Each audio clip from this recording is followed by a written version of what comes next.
Alright guys, I'm back out here again.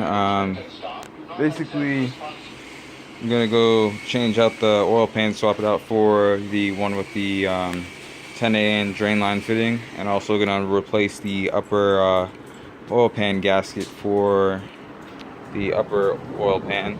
And right now I just need to jack the car up.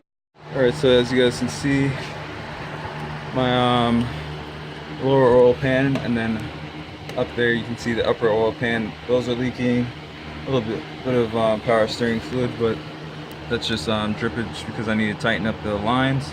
Back there's a lot more oil, a bunch of oil underneath this thing, so that's why, one of the main reasons why I'm changing it, but also to add in the oil pan with the drain fitting on this side.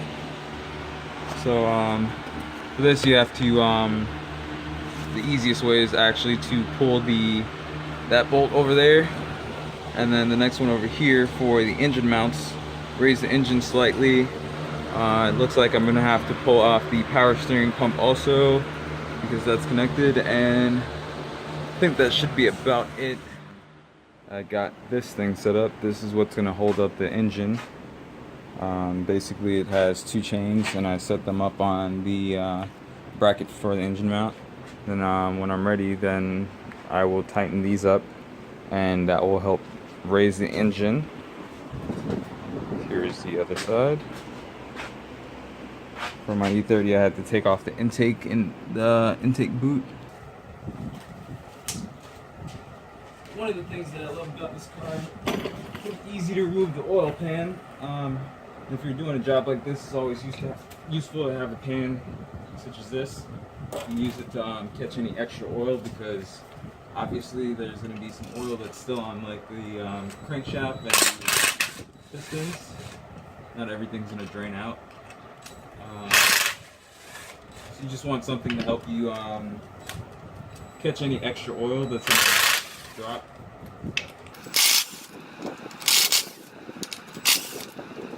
Again, just pulling the 10mm bolts, and this is for the bottom oil pan.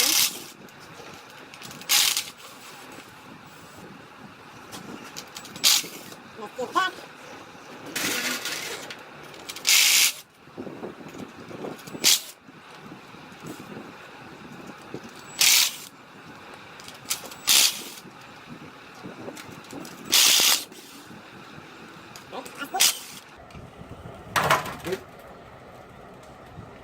Alright, so all bolts have been pulled. I'm going to drop the oil pan now. Usually what you might have to do is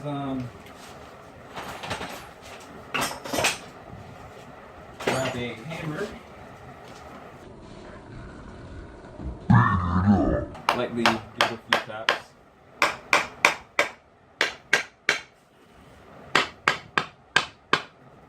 And then that'll release the extra pressure, because usually there's silicone used on these just to give you a double seal, a little bit extra protection. And then I have my oil pan off. Okay guys, I'm back. I decided that the next step that I'm going to go with is to remove the power steering pump, because there's a bracket that goes on there, and that attaches to right here, which is connecting to the upper oil pan.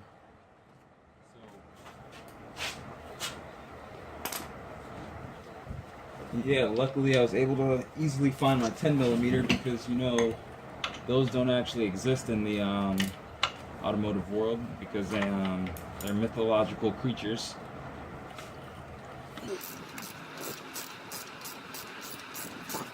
Get this first 13mm bolt, short bolt that goes in the front, that goes for the adjusting brackets, so you can adjust the tension on the belt, right over here. Another useful thing, always have a pan or something that you can keep your bolts in, so you don't lose them. I think that can get you in here. And here.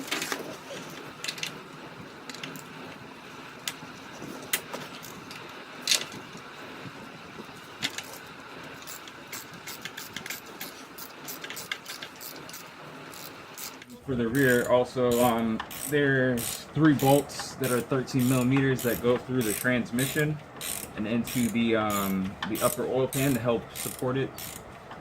And those need to be removed, and then otherwise there are just a few 10mm bolts that are back underneath the subframe pretty much, and that's one of the reasons why you need to raise the engine so that you can access those, and also so that you can remove the oil pan itself, because there's not enough clearance without doing that. So you guys can see, got that removed. Place my bolt away in a safe spot. Remove the power steering belt. Place that also out of the way. And now my power steering's out of the way. I'm gonna leave it right up here, just so it's not falling down and hitting me or getting in the way.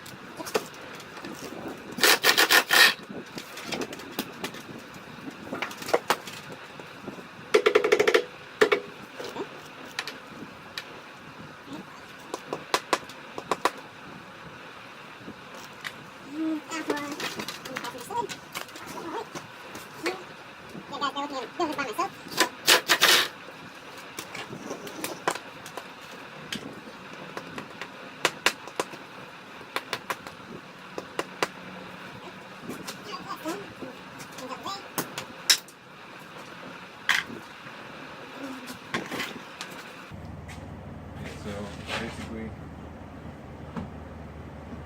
just gonna go by this, slowly turn on each side.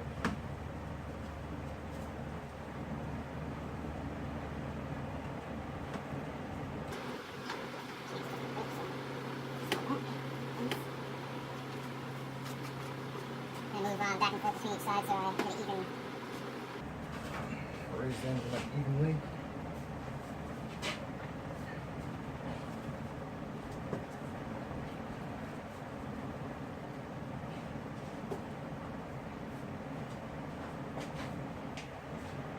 Because race car, because I have my strut tower mount or strut bar, that's going to be in my way, so I have to remove that. 2 13mm.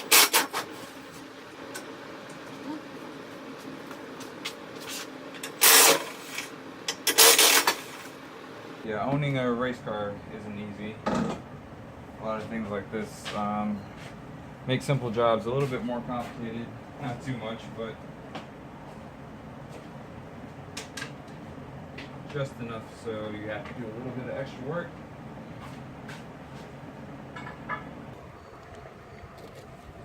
Look right there.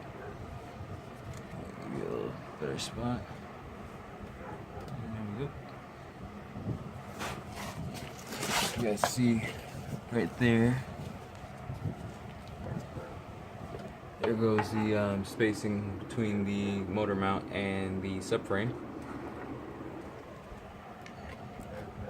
So let's see if I can let you guys catch the motor actually moving up.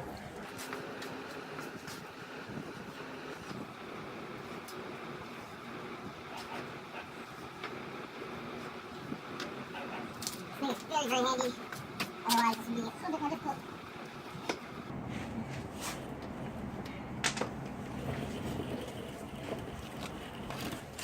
So as you guys can see, there's one right here.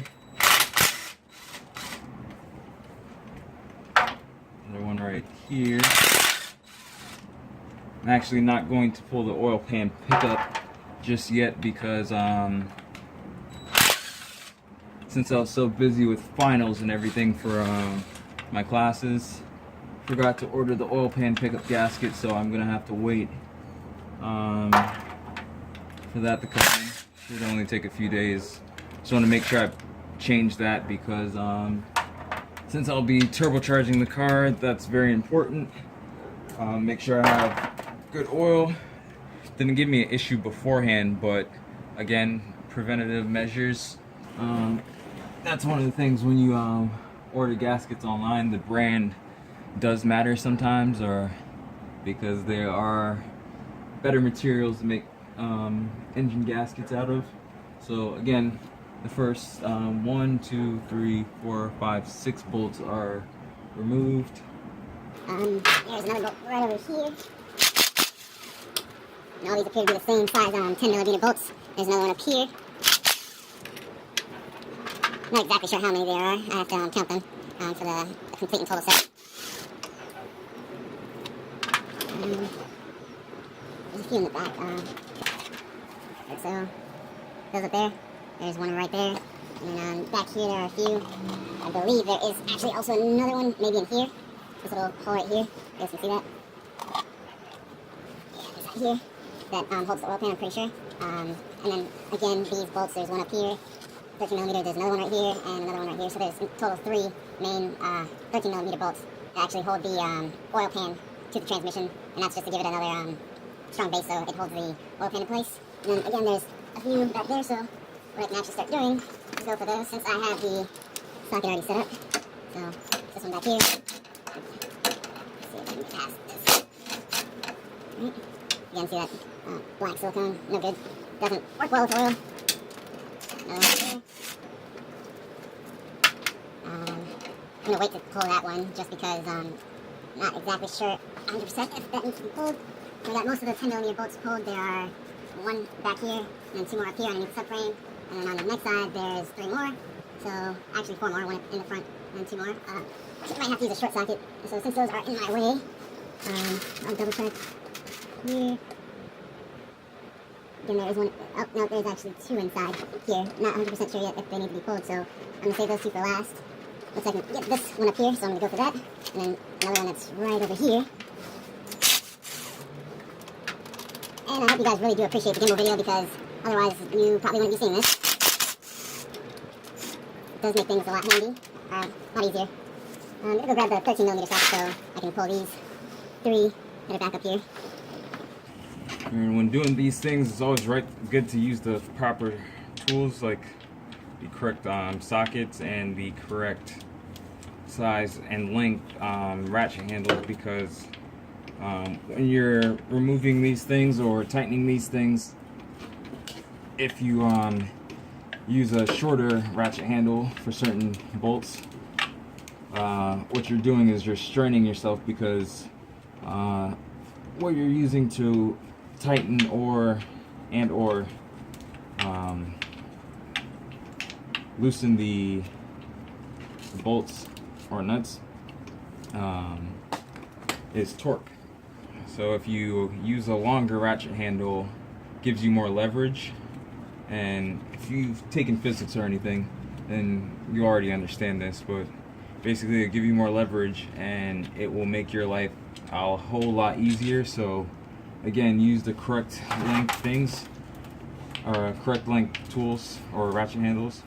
Also, the next thing is when you're tightening something, the different materials respond differently to the amount of torque that you apply. So if you use a, say this is a 3/8 ratchet handle, if you use a 1/2 inch, such as the impact air gun that I was using, what will happen is you might break the bolt tightening it up, because you're applying a lot more torque than you think you are, because the amount of leverage and the size of the ratchet handle. So again, those things are very important, because there are some bolts that you really do not want to break, especially ones for oil pan, or there's some bolts you definitely do not want to strip the thread, because that's a pain in the butt to repair. So again, be mindful of those things, because that can make your job a lot harder, a lot easier. Sorry about that.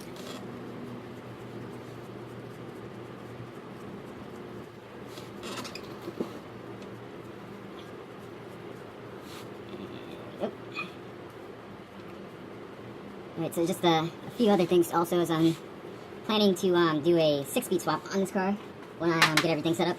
Some of the things that I have to sort out are the clutch and flywheel, because I'd be using a clutch and flywheel from the E30 M42, and also would be using the transmission from the E46 M3. I believe it's the 420G. That's the transmission that I would be using, and the 6 cylinders and the 4 cylinders have the same bolt pattern for the bell housing, so that will actually bolt right up, and I shouldn't have an issue. When I get to that point, I'll also make a video of me installing that. Then I have to find the slave cylinder, clutch slave cylinder from, I believe it's a 325. I have to look it up once I, again, make that video. I'll post those things. And I also have to find the driving shaft from, I believe it's the 328 E36 will work, and a few other parts. Again, when I get into that stuff, I'll let you know a little bit more about that and how to set that up for anyone else that actually wants to do a swap like that. Although there's probably very few people, because apparently the M42s don't make power. So I'm here to show you guys that if you want to make power with something, then you just have to figure out what needs to be done, what needs to be modified, do your research, and you can figure it out. Also, I got another couple surprises when it comes down to setting this car up that I'm not going to discuss yet, but a few people know about it, so when they come around, stay tuned for those things, and look out for those, because they will be pretty cool.